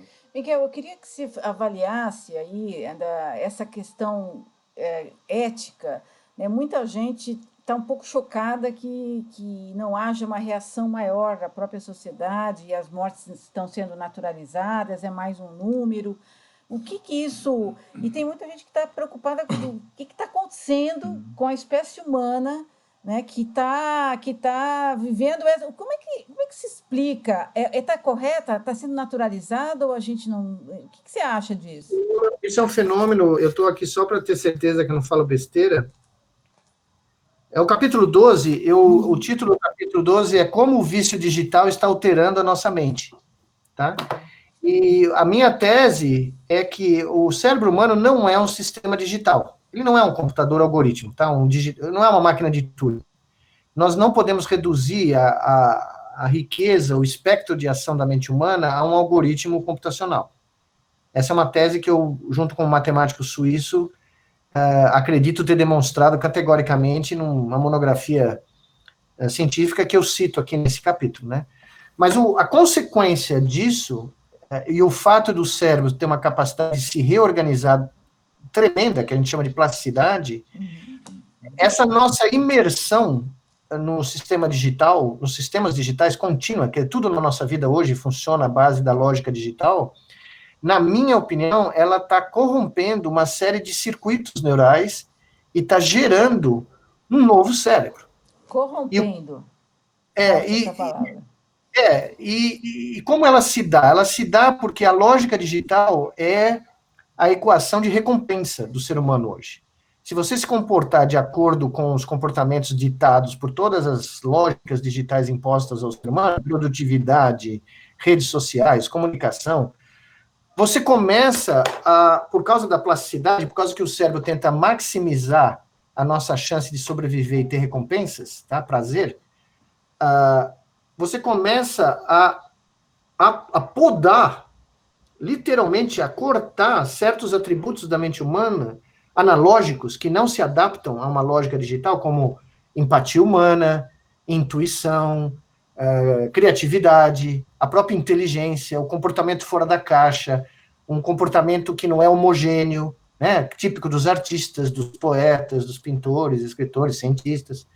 Você começa a eliminar esses atributos do repertório que o cérebro usa para a gente sobreviver no meio que a gente vive. E isso aconteceu ao longo da história humana, tá? Só que o impacto que a lógica digital está tendo nesse processo é dramático, e eu uso alguns exemplos de alguns estudos que já foram feitos, mostrando, por exemplo, as pessoas que repetitivamente usam o Google para lembrar de coisas triviais, começam a esquecer tudo. Começam a esquecer o próprio número do telefone, o próprio RG, o próprio CPF, enfim. Quando o cérebro fica overwhelmed, quando ele está saturado de informação, a primeira defesa dele é esquecer. É tentar livrar espaço para processar, porque a nossa capacidade de processamento de curto prazo, de memórias de curto prazo, é muito pequena. O nosso canal aí de transmissão de short-term memory é muito pequeno. A gente consegue estocar muita coisa, mas a longo prazo, mas a curto prazo não. Então, por isso que os últimos capítulos do livro são usados para mostrar como o que eu chamo, desde a era da informação, que se começa com o Claude Shannon, descobrindo os circuitos digitais, inventando os circuitos digitais, e o Alan Turing propondo qual vai ser a estrutura de um computador, que é a mesma, tá? Desde 36 é a mesma. A estrutura é a mesma, o poder computacional aumentou. Eu falo que a gente teve o antes de Cristo e depois de Cristo, e agora nós vamos ter que ter o antes do Turing e depois do Turing, porque a partir do Turing, nós começamos a mudar a forma como a mente humana opera. E, evidentemente, vai levar um tempo para esse processo se manifestar completamente. Mas não é o tipo de processo, não é um processo que eu gostaria de ter esculpindo o meu cérebro, né? Por isso que eu tenho todas as minhas técnicas de resistência a esse processo. Quais são essas técnicas? Conta pra gente, a gente também quer saber. As técnicas de resistência são as técnicas de fazer tudo aquilo que trouxe a humanidade até onde ela chegou, aqui, né? Tá aqui atrás de mim, né? Pintar, né? A atividade analógica por definição, né? Você misturar cores, pintar, usar as mãos, fazer coisas com as mãos, escrever, ler, raciocinar, saída do modo digital, né? Eu não controlo a minha vida com aplicativos de exercício, com quantos passos eu tenho que dar, que hora eu tenho que acordar, nada disso, né? Eu não vou render a minha vida diária a um app computacional, mesmo porque esses apps todos são feitos só para roubar suas informações e usar o seu comportamento para vender nos mercados como a Shoshana, aquela professora emérita da Harvard School, publicou há 2 anos atrás um livro sensacional, Surveillance Capitalism. Eu sempre esqueço o segundo nome dela, porque é um nome polonês, eu sempre me atrapalho para pronunciar, mas eu tenho que falar isso, porque é sensacional o livro dela. Ela basicamente mostra como as grandes empresas do Silicon Valley criaram telefones, criaram todos esses aplicativos, não para competir Oi? Não para competir. Oi, Miguel? Miguel? Travou um pouquinho aí? Miguel, peraí, travou? Travou exatamente no momento em que ele estava falando sobre o surveillance capitalism, que que ele falava, talvez estivesse até pesquisando o nome da autora. Ele falou que era a Shoshana, exatamente, a Shoshana Zuboff. E o livro se chama The Age of Surveillance Capitalism, The Fight for a Human Future at the New. Vamos ver aqui. The New Frontier of Power. Vamos ver aqui se a gente consegue reconectar. Isso. Cadê? O Miguel, nesse momento, nessa parte da entrevista, ele tinha acabado de apresentar o livro que ele recém-lançou, O Verdadeiro Criador de Tudo, como o cérebro humano esculpiu o universo, como nós os conhecemos. Estava falando dos vários capítulos do livro, estava mostrando como o cérebro humano hoje vive sob o risco, né? A sociedade, a forma como nos comunicamos, essa enxurrada de informações a que somos submetidos, que tipo de... que isso acarreta risco para a operação do cérebro, e que há formas de defesa. Ele estava... Mandar outro link, ele não está conseguindo. Vou mandar o mesmo link aqui, vamos ver se a gente consegue. Vamos ver. Ele pode clicar no mesmo link. Eu vou mandar de novo. Aos poucos aqui. Aqui, um minutinho só. Pessoal, bom, como você está percebendo, a transmissão continua. Em poucos segundos estaremos aqui de volta com o Miguel Nicoleles também conversando aqui com a gente. Enquanto isso aí, fique conosco. Lembre-se de que... Aproveite aí, dá aquele like lá no canal do YouTube. Lembre-se que essa entrevista fica disponível para você no nosso canal, Tutameia TV, no YouTube, né, que seria legal poder, se você vai lá, se inscreva no canal, clique na sinetinha para receber informações sobre o nosso... Oi, não deu aqui, não. Vamos ver se deu aqui. Não. Não? Por enquanto não, vamos esperar um pouquinho. Esse aqui está tentando. Aqui, agora cortou tudo. Aí, deu. Boa. Ótimo, Miguel. Ótimo. Então, você estava... Então, a gente estava falando aqui, foi só falar das grandes, do Silicon Valley, do capitalismo de vigilância, que caiu a ligação. Como é que é? Ela é Shoshana Zuboff. Então, eu tinha acabado de... Até falei aí, tinha acabado de conseguir pesquisar aqui também. Eu li o livro dela quando eu estava terminando de escrever o meu, né? Então, eu só consegui incluir a definição dela de capitalismo de vigilância no finalzinho do último capítulo, né? Mas, basicamente, eu acredito muito no que ela falou.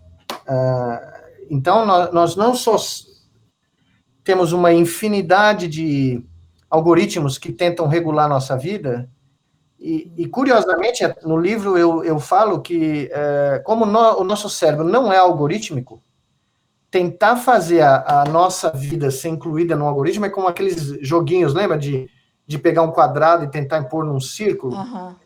Você forçar um pegging lá naquele troço redondo, você tentar pôr num quadrado, não vai funcionar. Só vai criar problemas. né? Problemas cognitivos e problemas psicológicos, enfim.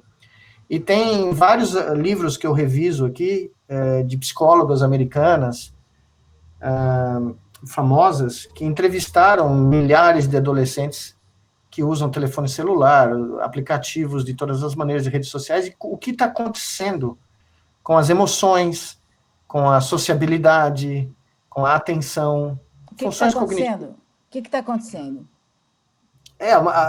Num dos últimos estudos, inclusive uma dessas psicólogas, que era pioneira do Media Lab lá do MIT, que sempre foi uma defensora enorme de computadores, ela passou a ser contra uma série de coisas, porque ela mostrou que os adolescentes estavam começando a ter grandes dificuldades em se relacionar socialmente, né? Estavam criando um grande grau de angústia e ansiedade, altos níveis de ansiedade nos adolescentes, porque a maioria cresceu tendo interações e relacionamentos virtuais.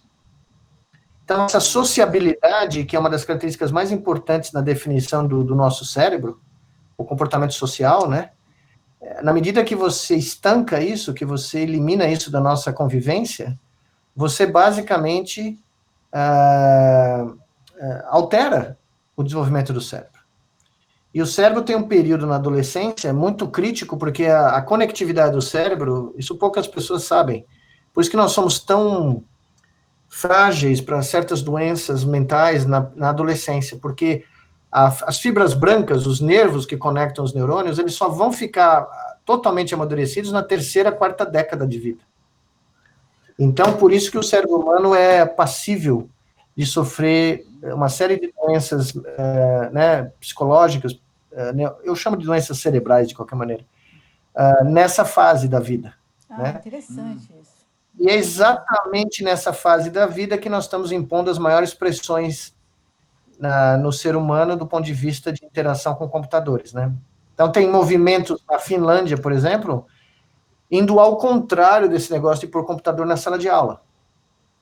Eu visitei em Helsinki, a Universidade de Helsinki, e, curiosamente, o movimento dos educadores lá é o oposto. É trazer de volta tudo aquilo que a gente fazia quando a gente ia para o jardim da infância, usar as mãos, caligrafia, pintura, usar o corpo para exercitar suas aptidões criativas, dança, esporte, e tirar o computador da sala de aula.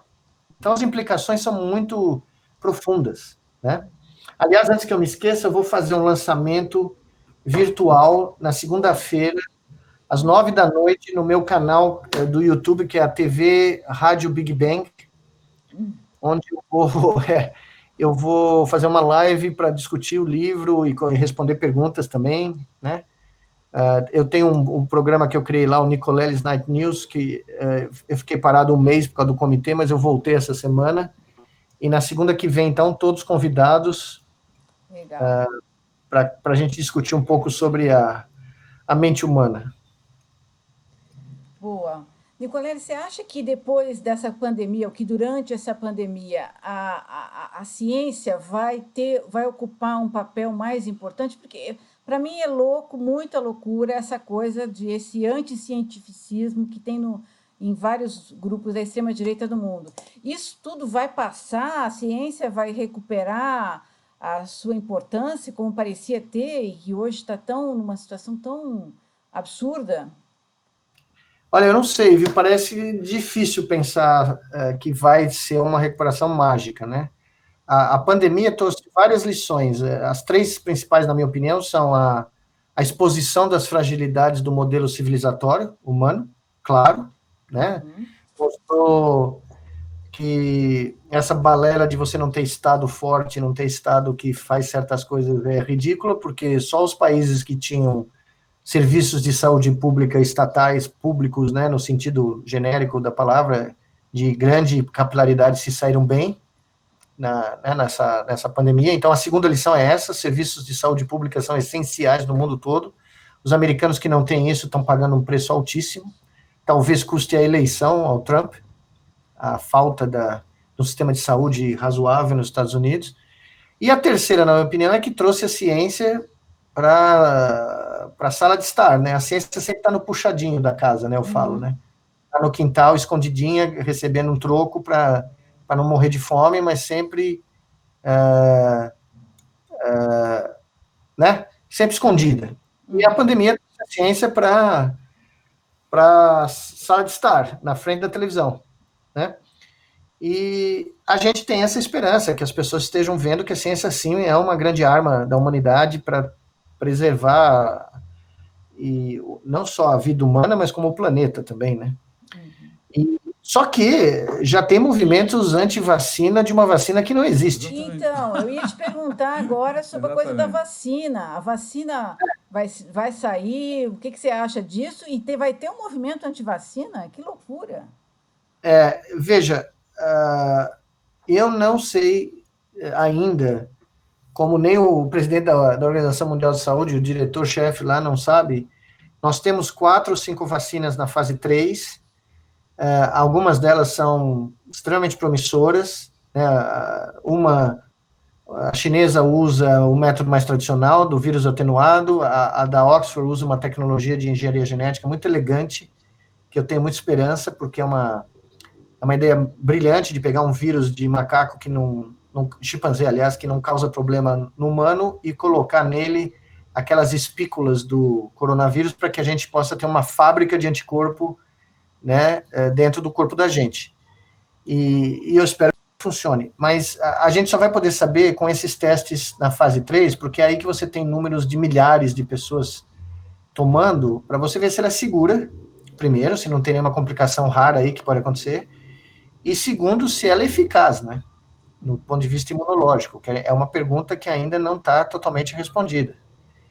Agora, o que é surpreendente é que você já tem movimentos nos Estados Unidos contra qualquer tipo de vacina, qualquer, inclusive essa. E isso vai causar um problema, porque se você tiver bolsões de pessoas que não se vacinem, eu não sei se vocês viram, antes da pandemia, o ano passado estava tendo uma microepidemia de sarampo no Midwest americano. E um monte de gente, um monte de criança, teve gente morrendo de sarampo nesse momento, porque as famílias estavam se recusando a tomar a vacina tradicional. Ontem, o New York Times deu uma notícia assustadora, que é o crescimento nos Estados Unidos de tuberculose. Porque, né, a aglomeração, as pessoas estão ficando em casa, as pessoas não estão podendo sair, não estão podendo ter cuidados médicos, né? E nos Estados Unidos, tuberculose é muito prevalente nas prisões. E tuberculose é multiresistente, porque lá, né, os presos não recebem nenhum tipo de atendimento, é uma loucura. Então, a tuberculose voltou a ser um problema. E a BCG é uma vacina, né, conhecida, absolutamente bem estabelecida, mas nos Estados Unidos também existe uma resistência à vacina, né? Então, eu estou pagando para ver, eu estou muito curioso, porque teve o melhor diálogo nesse sentido aconteceu em Barcelona, quando a chefe de epidemiologia lá da cidade, no pico da crise na Espanha, em março, vieram a imprensa inteira da Espanha perguntando para ela o que ela ia fazer, afinal ela era cientista, como era a resposta. Ela falou, bom, eu acho que a primeira vocês deviam lá perguntar para o Messi o que ele vai fazer, porque afinal de contas vocês pagam 6 milhões de euros por mês para ele, e eu recebo 6 mil euros por mês. É 1000 vezes menos. Então o Messi deve ter a resposta, porque, né, vocês privilegiam muito mais a ele, né, e os pares dele do que a mim e os meus colegas. E foi muito bom o que ela falou. O Messi não tem culpa de nada, tudo bem. Mas ela pôs o dedo na ferida, né? Laboratórios depauperados, sem recurso. Veja o Brasil, o que nós estávamos fazendo com as universidades federais aqui, que são 95% das pesquisas brasileiras vêm da rede pública federal e das estaduais, como a USP e Unicamp. E o que estava acontecendo? Um sucateamento terrível, né? O ex-ministro da Educação, que fugiu do Brasil aí, falando absurdos atrás de absurdos, né? E nesse cenário, veja o que os cientistas estão fazendo no Brasil, né? A maioria deles voluntariamente. O nosso projeto Mandacaru, que é uma plataforma virtual de colaboração do consórcio, do Comitê do Coronavírus, científico do combate ao coronavírus do Nordeste, tem 2.000 pessoas voluntárias. Só na área de artes gráficas, para fazer campanhas, para fazer, né, Nós temos campanhas de Dias das Mães, Dia dos Namorados, para as pessoas ficarem em casa, tal, são 200 artistas gráficos. Então, nós criamos...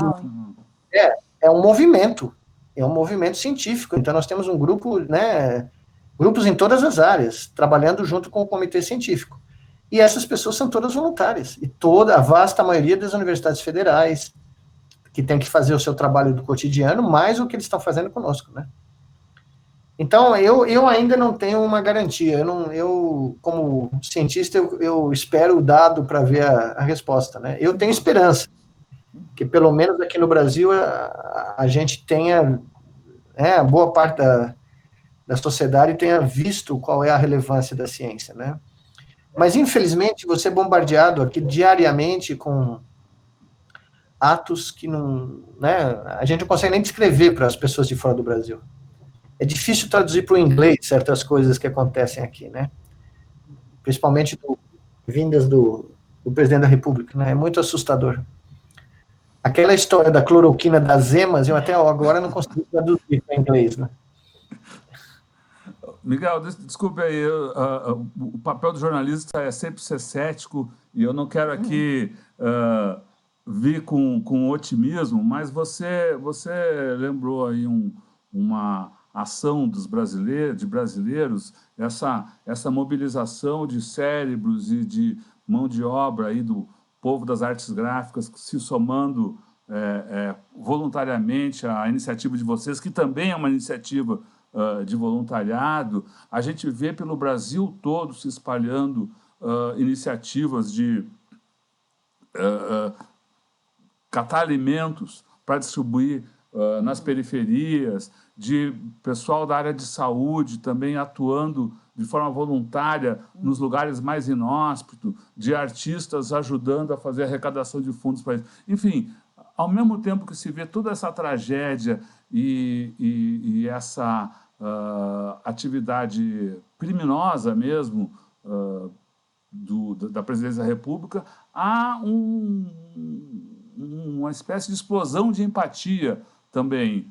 Ou você não vê isso, ou acha que isso é muito pouco, insuficiente, enfim?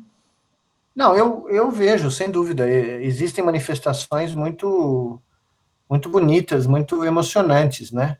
Só que eu ainda acho que para o grau da tragédia, para o grau das perdas que nós sofremos, é muito chocante ver a falta de manifestações mais, né, genéricas e globais da sociedade brasileira. Afinal de contas, 100 mil óbitos, algo que vai acontecer em 2 dias. Quer dizer, já aconteceu, né? Porque os números eles estão sendo reportados agora, mas isso já vem de alguns dias atrás, né? E é inevitável que em 2, 3 dias a gente tenha, provavelmente hoje é quarta, né? Na sexta-feira, sábado, muito provavelmente nós vamos atingir essa marca, né? Então, eu ainda acho que, enquanto sociedade, nós não nos manifestamos de uma maneira adequada ainda, tá? Eu ainda acho que essas perdas, como você falou no começo, Rodolfo, que provavelmente poderiam ser muito menores se nós tivéssemos feito o mínimo, né, a nível nacional.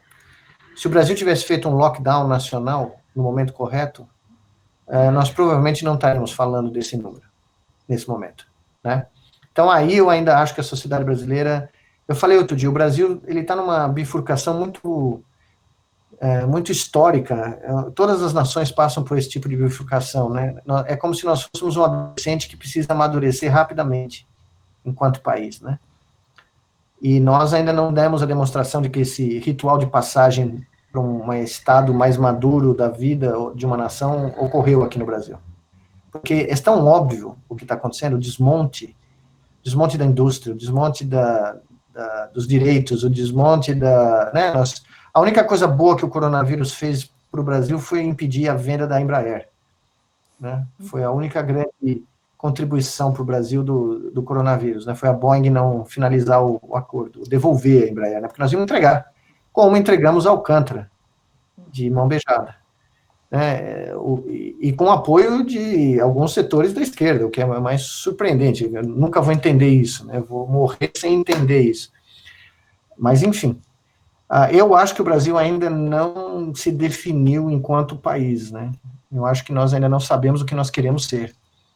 E isso está mostrando, está sendo exposto claramente. Nós somos um país dividido, extremamente dividido, e mesmo do lado que é mais, digamos assim, progressista, não existe uma sincronia de que projeto de nação é prioritário, entendeu? E eu lamento isso profundamente, porque já passou da hora, né? Já passou da hora do Brasil se comportar como um adulto e não como um adolescente, porque eu lamento dizer, isso é no mundo inteiro, não é só no Brasil, é um fenômeno mundial, mas no Brasil ele é muito claro, o hedonismo parece ser mais importante do que a sobrevivência aqui no Brasil. Então as pessoas preferem fazer uma festa, preferem ir para a praia, preferem, né, fazer algo que elas não estão podendo fazer por causa do isolamento social e param de pensar nas consequências para si mesmo e para os seus familiares e para o sistema de saúde, para os médicos que não estão esgotados de atender gente, né, as enfermeiras, os hospitais lotados. Então, né, isso aconteceu no Brasil inteiro, festas clandestinas, as pessoas desrespeitando coisas básicas, né? Então, a minha conclusão é que o hedonismo tomou conta de um grande número de mentes humanas e suplantou qualquer instinto de sobrevivência, né? É a única coisa que eu posso concluir. Eu queria voltar àquela sua resposta que eu falei, que abria caminho para tantas perguntas, sobre se você comentasse ainda a responsabilidade da presidência da República, do governo federal nisso tudo. Não poucas vezes o governo Bolsonaro diz que não há dinheiro, mas o Senado, o Congresso liberou o uso de verbas, a gente está num estado de calamidade, estado de exceção, e mesmo assim, nem sequer, até 2 semanas atrás, nem sequer metade das verbas liberadas pelo Congresso haviam sido usadas pelo Executivo no enfrentamento ao coronavírus, né? E na realidade, a verba que foi marcada para ser usada no coronavírus é merreca, né? Veja, acho que é 30 bilhões, alguma coisa assim, isso não é brincadeira, né? Nós estamos falando de 6 bilhões de dólares. Os Estados Unidos está entrando no terceiro estímulo econômico, mais $1 trilhão vai ser jogado na economia americana. Eu acho que já foram 3 ou 4 PIBs do Brasil, algo assim, que os Estados Unidos já injetou na economia, e nós não chegamos nem perto disso, né? Teve uma ajuda para os bancos no começo, ali tinha dinheiro. Mas, do ponto de vista sanitário, o SUS já tinha tido uma perda de 22 bilhões só no ano passado, no corte de orçamento. Então, essa verba que nem foi usada, ela é uma verba totalmente insuficiente. Nós teríamos que ter injetado talvez 3 vezes esse valor no Sistema Único de Saúde, e na economia nem se fala, algumas centenas de bilhões, para manter as pessoas em casa, para poder fazer com que elas pudessem ficar em casa, a vasta maioria da população, que não pôde fazer isso, né? Então, eu falei no outro dia, numa entrevista com um jornal internacional, que o caso do Brasil, a lista de atitudes inaptas, a inépcia brasileira é um caso histórico. Isso aqui vai ser cantado em prosa e verso nos livros de história daqui a décadas. Como não fazer um manejo de epidemia, em todos os sentidos.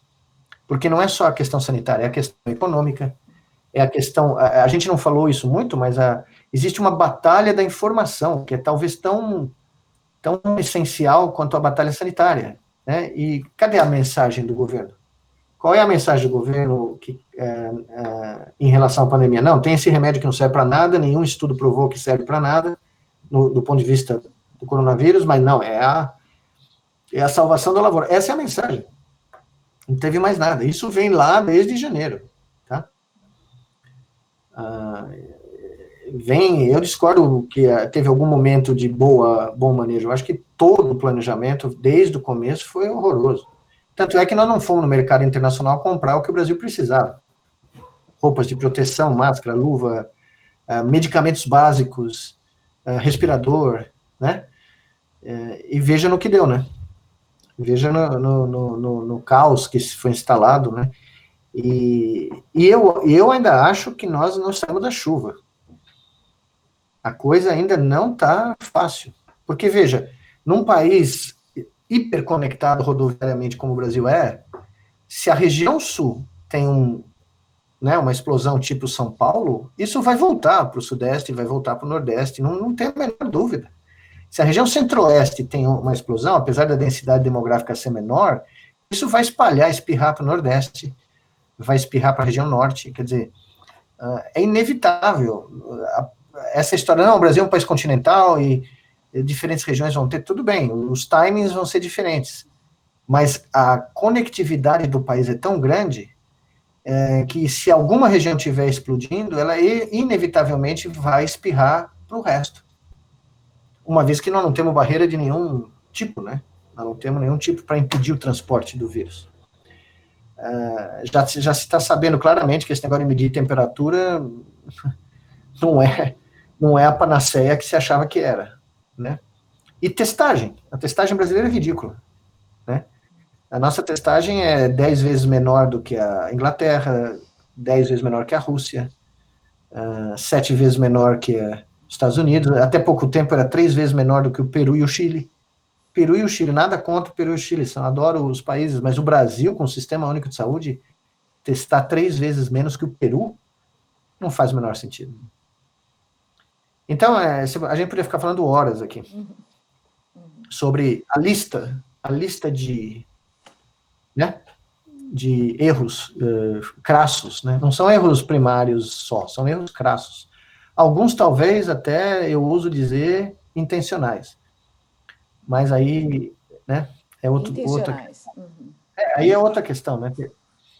Porque, veja bem, ficar fazendo propaganda de remédio que já comprovadamente não só não funciona, como traz malefícios para quem pode usar, não é indicado, isso aí é algo feito de caso pensado, né?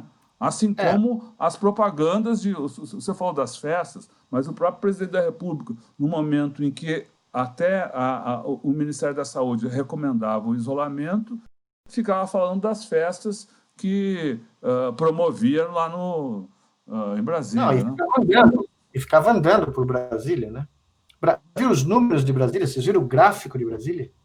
Não. É uma loucura. Eu publiquei essa semana no Twitter o gráfico de Brasília. Você olha para aquilo, você não acredita, é uma exponencial, né? E aí está oscilando lá em cima, alto para burro, e o pessoal quer abrir as escolas semana que vem. O governador lá de Brasília quer abrir as escolas semana que vem. Não sei como, de onde ele tirou, né?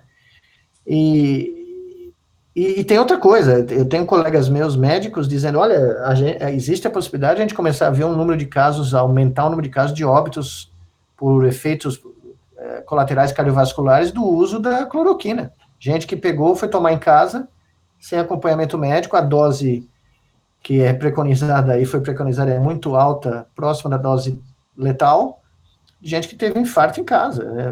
É possível. Tem amigo meu já preocupado que isso vai começar a aparecer, se é que já não apareceu, tá?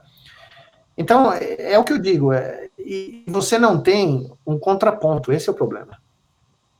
Se você ainda tivesse o Congresso, se você tivesse o Supremo, se tivesse eu acho que o Brasil precisa de sinceramente, eu não sou político, eu nunca serei, mas eu acho que o Brasil precisa de uma frente de salvação nacional nesse momento.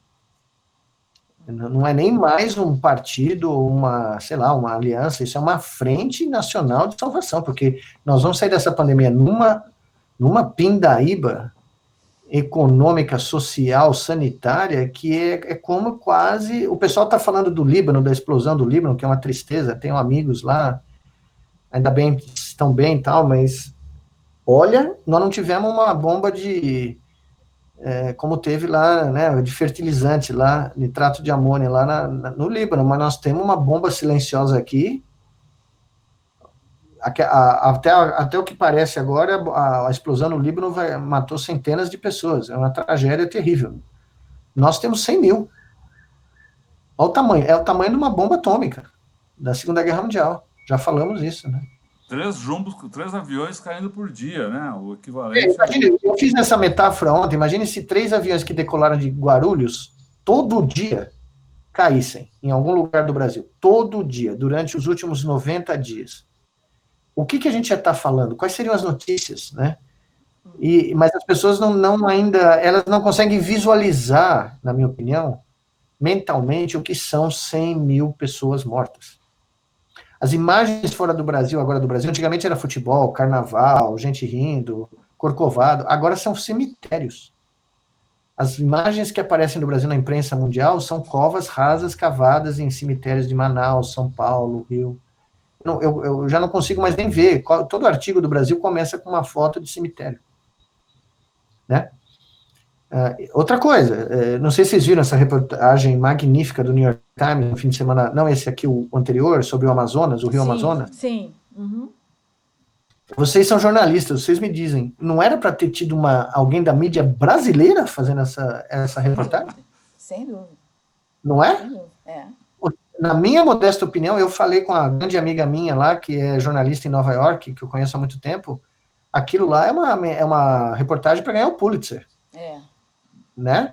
O cara viajou pelo Rio, o cara fotografou as comunidades ribeirinhas, o cara viu os indígenas.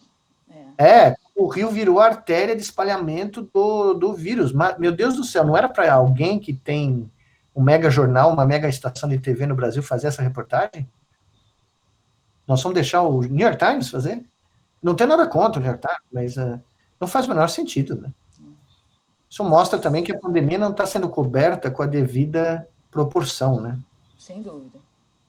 Jornalística, eu digo. Uhum. Sim. Uhum. Mas a gente vinha comentando isso dias atrás, né? Que tanto a imprensa quanto os portais brasileiros da televisão não tinham um décimo, não estavam dando à pandemia 1/10 do peso do que os grandes jornais do mundo estão dando. Parece que a vida está normal, né? New York Times, Guardian, Independent, mesmo Wall Street Journal tem um peso, a pandemia aparece com um peso na primeira página que não tem similar aqui no Brasil. Não, eu fiquei bem chocado, porque primeiro que a reportagem é de altíssimo nível, como o New York Times faz, quando quer, né? Mas quando eu vi aquilo, eu falei, meu Deus, se eu fosse um jornalista brasileiro, eu estaria pulando da varanda nesse momento, entendeu? Exatamente. Né? Enfim. Eu queria só que você reforçasse, por favor, aí um ponto que é um tema que está em debate na sociedade, né? nos governos, os sindicatos também estão falando. Essa semana e na próxima, vários governos devem anunciar suas posições a respeito da volta às aulas, que a gente já tocou. Queria que você fizesse a sua... enfim, a recomendação da ciência é que as escolas não sejam reabertas, que não haja volta às aulas físicas e até que o ano letivo seja considerado, enfim, se encerre esse ano. É isso? Veja, eu não, assim, não faça volta às aulas. Primeiro eu tenho que fazer um disclaimer aqui, que é a opinião que eu vou exprimir aqui é a minha, tá? Porque o nosso comitê ainda não se reuniu, é só semana que vem para discutir todas essas informações, então não é uma posição oficial do comitê científico, tá? É a minha. Eu, por tudo que eu vi nesse momento, não consigo imaginar no Brasil o retorno às aulas, tá? Nesse momento. Eu não sei como o ano de 2020 vai poder...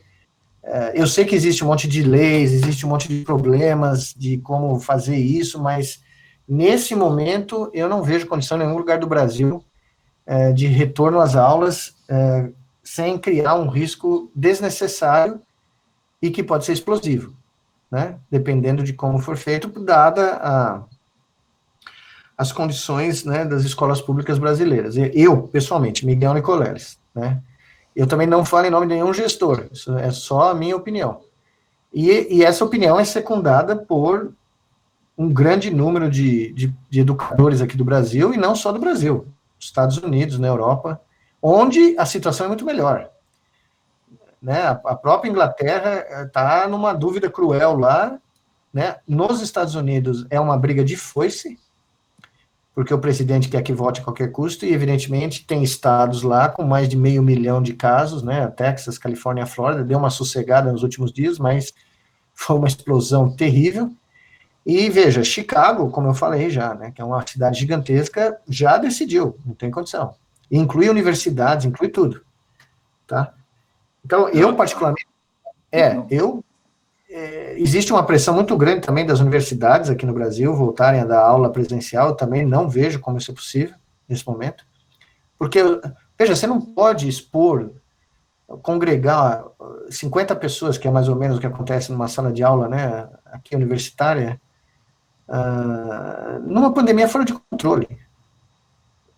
Essa pessoa vai comer aonde? Vai usar que banheiro? Vai interagir com quantas pessoas? Que festa que vai ter na sexta-noite no campus? Não é? Então, eu realmente não vejo condições. Claro que eu vou ouvir os argumentos no nosso comitê, mas eu, particularmente, já tenho uma posição formada. Né? Até que me provem categoricamente que existe uma alternativa segura, eu não vejo como. Tá certo, não é isso. Então, bom, a gente vai se encaminhando aqui para o final.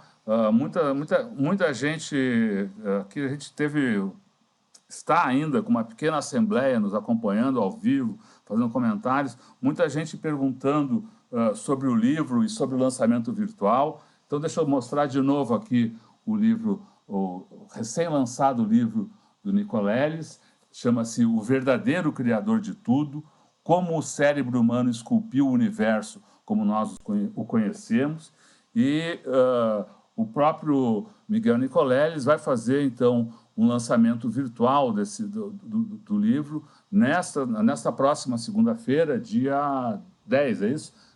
Dia 10. Dia 10, às 21 horas, no canal do YouTube isso. do Nicoleles, a Rádio Big Bang. Falei tudo certo, Miguel? TV Rádio Big Bang. TV Rádio Big Bang. Ela era a Rádio Big Bang no Twitter, foi promovida a TV quando foi para o YouTube. Mas muito obrigado, Eleonora e Rodolfo, pela mais uma conversa aí. Não, calma, não dá tchau ainda, aí, porque tem aqui a nossa tradição de, no encaminhamento para o final da entrevista, a gente convida o nosso entrevistado, convida você a mandar a sua mensagem final aí para o pessoal que nos acompanhou, que nos acompanha e que vai seguir com a gente pela internet. Não, sem dúvida nenhuma.